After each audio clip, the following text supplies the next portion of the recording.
बड़ी उम्मीद के साथ रवि के घर गई थी, लेकिन पंडित जी की बातें सुनने के बाद अब तो कुछ कहना भी मुश्किल है और चुप रहना भी मुश्किल। चुप रहो राधा, सिर्फ चुप रहो। वो कहते हैं ना, साइलेंस इज गोल्डन। संकट काल में चुप्पी ही सबसे बड़ा शस्त्र है। नहीं किशन, चुप रहूंगी तो बात और आगे बढ़ जाएगी। रवि की माँ हमारी शादी जल्दी कर देना चाहती है और मैं किसी हालत में रवि के साथ शादी नहीं कर सकती। लेकिन शीतल की शादी की बात कैसे करूं, ये जानते हुए कि शादी होते ही वो विधवा हो जाएगी। राधा, सारे मसले इतने पेचीदा हो गए कि सुलझाना थोड़ा सा मुश्किल है। लेकिन उसे सुलझाना तो होगा ना किशन। शीतल का हक उसे ना दिला सकूं ये मेरी मजबूरी है, लेकिन रवि के साथ शादी करने के लिए मैं मजबूर नहीं हूं। बड़ों का फैसला बेटी को निभाना चाहिए, जो आज तक निभा रही थी। लेकिन सच्चाई जानने के बाद अब नहीं किशन। राधा, ये तुम क्या कह रही हो? तो तुम्हारे मम्मी डैडी का क्या हाल होगा? रवि, उसका घर परिवार, समाज, मान सम्मान। उन्हीं के मान सम्मान के लिए मैं आज तक चुप रही और अब सच्चाई जानने के बाद भी चुप ही रहूंगी। लेकिन मैं मेरी जिंदगी तो बर्बाद नहीं कर सकती ना। मैं ये कुर्बानी नहीं दे सकती किशन। और वैसे भी अब इस रिश्ते से कौन खुश रहेगा? मैं, शीतल, रवि, तुम।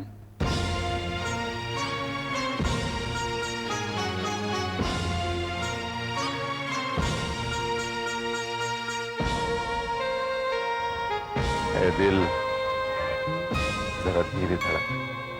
शीतल, मैं रवि के घर तो गई थी, लेकिन उससे मुलाकात ना हो पाई। वह पंडित दीनानाथ शास्त्री थे और उनकी बात सुनकर तो। तुम चुप क्यों हो गई? शीतल, सच कड़वा होता है, लेकिन कभी कभी उस कड़वाहट को पीनी पड़ती है। और लोग कहते हैं कि उनकी भविष्यवाणी सच होती है। तो क्या उन्होंने मेरे लिए ऐसा कुछ कहा है? शीतल, पंडित जी का ये कहना है कि तुम्हारी शादी के 40 दिन बाद तुम विधवा हो जाओगी। क्या? हाँ शीतल, ये सुनने के बाद रवि से तुम्हारी शादी मैं। नहीं राधा, नहीं। तुम रवि से शादी की बात नहीं करना। अगर ये बात मालूम नहीं होती और शादी हो जाती तो बहुत बड़ा हादसा हो जाता। और ये जानते हुए रवि से शादी करना रवि के लिए मौत का फंदा होगा। नहीं राधा, रवि की सुहागन बनके रवि को खोने से तो अच्छा है कि मैं अभागन ही रहूं। और फिर किस्मत ने तो मेरा फैसला कर दिया है, इसलिए तुम रवि से शादी करके अपना घर बसा लो। नहीं शीतल, मैं रवि के साथ शादी नहीं कर सकती। मैं माँ जी को सारी सच्चाई बता दूंगी और इस सच्चाई को जानने के बाद वो मुझे रवि के साथ शादी करने के लिए मजबूर नहीं करेंगे। इस डील को और 4 दिनों के लिए टाल दो। तुम जानते हो कि बाबा यानी कि पाशा जंग आउट ऑफ स्टेशन है। मीरचंद, तुम फिर वही बात दोहरा रहे हो। मैंने माना कि हमें माल की सख्त जरूरत है, लेकिन पाशा जंग के फैसले मैं तो नहीं ले सकता ना। मीरचंद, तुम समझने की कोशिश क्यों नहीं कर रहे? मैं पाशा जंग का दामाद जरूर हूं, but I can't take any decision in his absence. ये डील 4 दिनों के बाद होगी, समझ गए? और तुम दोबारा यहां फोन नहीं करोगे। Is it clear?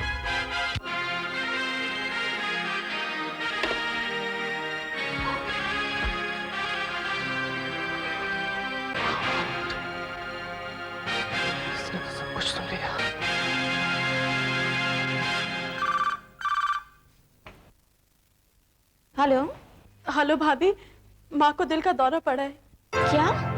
उनकी तबीयत बहुत खराब है। मैं अभी आती हूँ।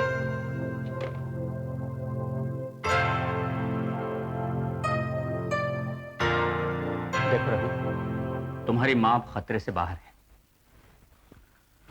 मैंने इन्हें नींद का इंजेक्शन दे दिया है, मगर अभी भी इन्हें कंप्लीट बेड रेस्ट की आवश्यकता है जी। और देखभाल की भी। एक बात ध्यान रखना, इन्हें कोई स्ट्रेन न लेने देना और ऐसी कोई बात ना हो जिससे इन्हें कोई भी सदमा लगे। ठीक है डॉक्टर। मैं कल फिर आऊंगा। Thank you.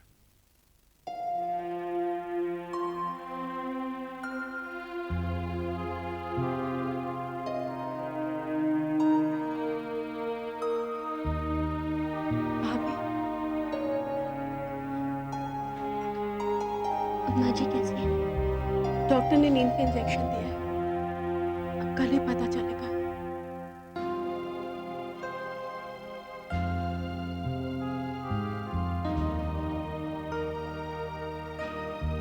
अब इन हालात में माँ जी से कहूँगी तो कैसे कहूँ? और रवि से भी कहना ठीक नहीं होगा।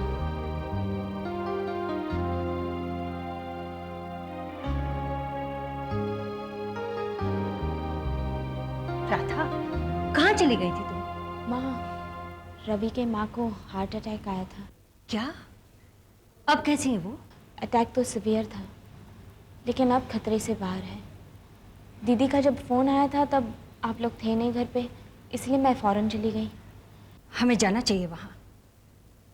तुम्हारे पापा को बुला कर लाती हूँ। माँ, अभी माँ जी को डॉक्टर ने नींद का इंजेक्शन दिया है।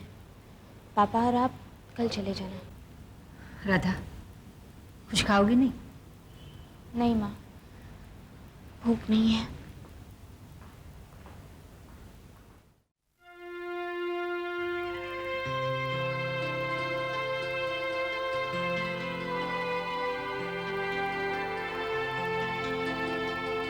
क्या बात है राधा, इतनी उदास क्यों हो?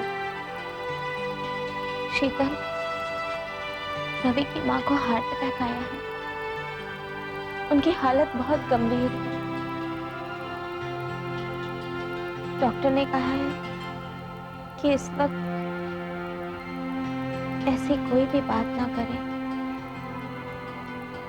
जिससे उनको सदमा पहुंचे। राधा, होने को जो मंजूर है होता वही है। इंसान के बस में कुछ भी नहीं है। कभी कभी लाख कोशिशें भी नाकाम हो जाती हैं। खुशी की तलाश में भटकती रही, वो तो हाथ नहीं लगी। प्यार पाना चाहा, वो भी नहीं मिला। बस अब इस प्यार के सौगात के सहारे काट लूंगी बाकी जिंदगी। अरे, तेरी आंखें नम क्यों हैं? अरे पगली, रोने से किस्मत का लिखा धुल सकता तो आज हर औरत खुशकिस्मत होती।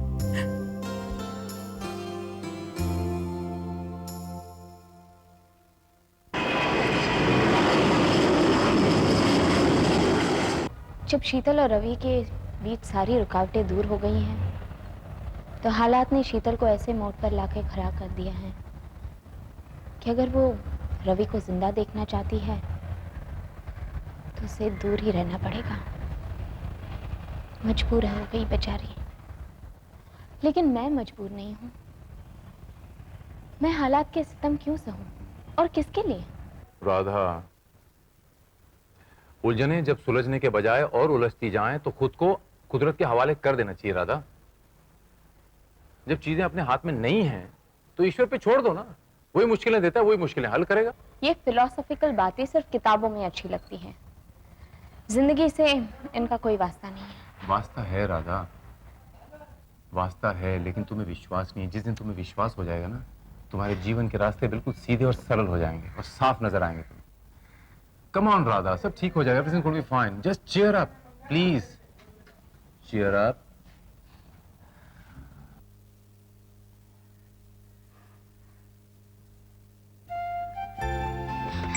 मम्मा, लेटे रहो। मम्मी, आप पैसे पे बहुत कमजोर लग रही हैं। डॉक्टर ने आपको इतने से मना किया है ना? You have to take complete rest. सुधा, राधा को फोन करके बुला लेना, कहना मैंने बुलाया है। मैं अभी फोन करती आपने चीयर अप किया और फोन देखिए बजना शुरू हो गया। सुन लीजिए उसकी भी पुकार। हेलो। हूँ। भाभी मैं सुधा बोल रही हूँ। हाँ दीदी बोलिए। माँ जी कैसे हैं? वो अब ठीक है, लेकिन भाभी वो तुमसे मिलना चाहती है।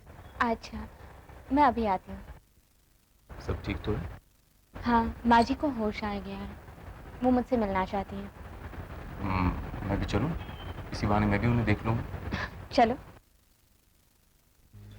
माँ तुमने दवा ली है नहीं?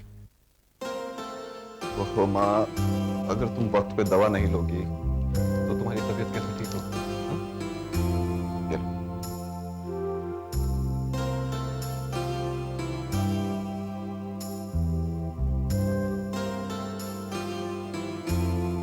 नमस्ते माँ जी। आओ राधा। नमस्ते। आओ। बैठो। कैसा माँ जी? अब तुम आ गई है तो मैं ठीक ही हो जाऊंगी। तबीयत कैसी लग रही है आपको? अब मैं ठीक हूँ। राधा, तू जल्दी से दुल्हन बन के आ जा और अपने घर को संभालो। माँ जी, पहले आप अच्छी तो हो जाइए। अब की तो उठ बैठी हूँ, क्या पता कब। माँ जी, आप किस तरह की बातें कर रहे हैं? डॉक्टर ने तो आपको बात करने के लिए मना किया है ना? Yes, she is right. माँ तुम्हें ज्यादा नहीं बोलना चाहिए। तू चुप रह। जब तक मैं हूँ मैं चुप नहीं रहने वाली। इस घर में मेरी चलेगी, डॉक्टर के लिए। राधा, मैंने तुम्हें इसलिए बुलाया है कि मेरा क्या भरोसा। माँ जी, तो को मत भूल लेने दे मुझे। ये जो लंबा चौड़ा बेटा हो गया ना मेरा, बिल्कुल बच्चे से भी गुजरा हुआ है। इसका तुम्हें ख्याल रखना होगा। बड़ा तो हो गया है, बड़े ओहदे पर भी है, मगर है बच्चे से भी गया गुजरा। घर गृहस्थी के बारे में इसे कुछ नहीं पता, इसलिए इस नादान के नादानियों को दिल पर मत लेना। बेटी, ढलती शाम कब रात में बदल जाए पता ही नहीं चलता। सास न रहे तो घर की बहू ही सब कुछ देखती है। अब अपनी जिम्मेदारियां संभाल लेना।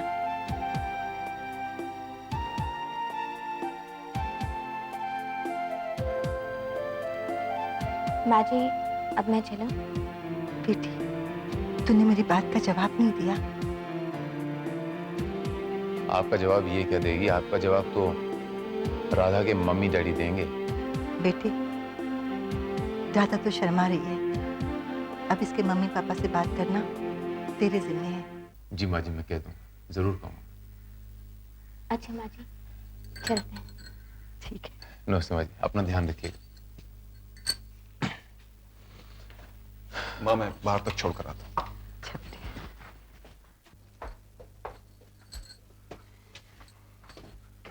Radha, Radha, all I want to say is अपनी बेटियों से ज्यादा माँ को तुमसे प्यार। तुम पर भरोसा है। राधा, तुम इस घर के लिए ही नहीं, मेरी माँ के लिए ही नहीं, बल्कि मेरे लिए भी जिंदगी की वो खुशी हो जिसके बगैर जिंदगी अधूरी है। I hope you understand. चलिए कृष्ण। Okay, bye Ravi.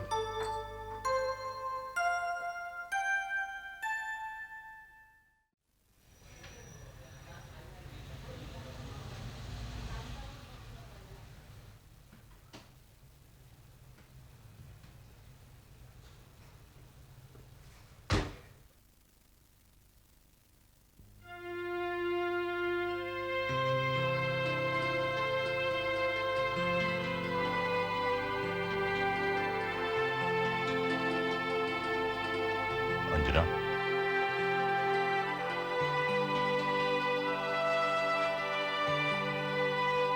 कैसे? हाँ, जिंदा हूँ। मरी जाती तो अच्छा होता। कैसी बातें कर रही हो? रवि से पता चला कि शुक्र करो कि रवि को अब तक पता नहीं उसके बाप का असली रूप। पता चल जाता तो। अंजना, तुम्हें क्या हो गया है? मुझे कुछ हो क्यों नहीं गया, इसी बात का तो अफसोस है। मैं जिसे कल तक देवता समझती थी, जिसकी पूजा करती थी, आज वो एक जल्लाद है, देशद्रोही है। आदेश को अगर मैं फोन पर बातें करते हुए नहीं सुनती तो मुझे पता ही नहीं चलता। शर्म आ रही मुझे एक सुहागन होते हुए, शर्म आ रही मुझे तुम जैसे आदमी की पत्नी बनते हुए। अंजना, और कुछ मत करो, और मैं सुन नहीं पाऊंगा। देखो अंजना, मैं सारी दुनिया की जलालत बर्दाश्त कर सकता हूं, लेकिन तुम्हारी नफरत बर्दाश्त नहीं कर सकूंगा। आज मैं जो कुछ भी हूं उसके लिए हालात जिम्मेदार हैं। कोई भी गुनाह के रास्ते पर चलना नहीं चाहता, मगर जब एक बार उस रास्ते पर चल निकलता है तो ना तो उसके पास सोचने समझने का वक्त होता है और न ही होश। मैं भी अपने होश खो बैठा था, लेकिन जब मैंने वापस आना चाहा तो मैं बहुत दूर निकल गया था, इसलिए आ नहीं सका, लेकिन अब आऊंगा। अंजना, मैं तुमसे वादा करता हूं कि मैं वापस आऊंगा। मेरे अंदर जो पाशा जंग नाम का वहशी पल रहा है, मैं उसका गला घोटूंगा। मैं अपने पापों का प्रायश्चित करना चाहता हूं अंजना, मुझे एक मौका दो बस। देखो, मुझ पर विश्वास करो, मैं अपनी ये गलतियां दोबारा दोहराऊंगा नहीं। एक मौका दो बस। ठीक है, मैं तुम पर विश्वास करती हूँ। अब तुम्हारा ये विश्वास मेरा सबसे बड़ा सहारा बनेगा। मैंने पहले भी सोचा था कि मैं सब कुछ छोड़ दूंगा। इस गुनाह की दलदल में गिरने वाला खुद बाहर नहीं निकल सकता, उसे निकालने के लिए किसी के सहारे की जरूरत होती है। अब तुम्हारा यह विश्वास मेरा सबसे बड़ा सहारा है, यही मुझे इस दलदल से निकालेगा।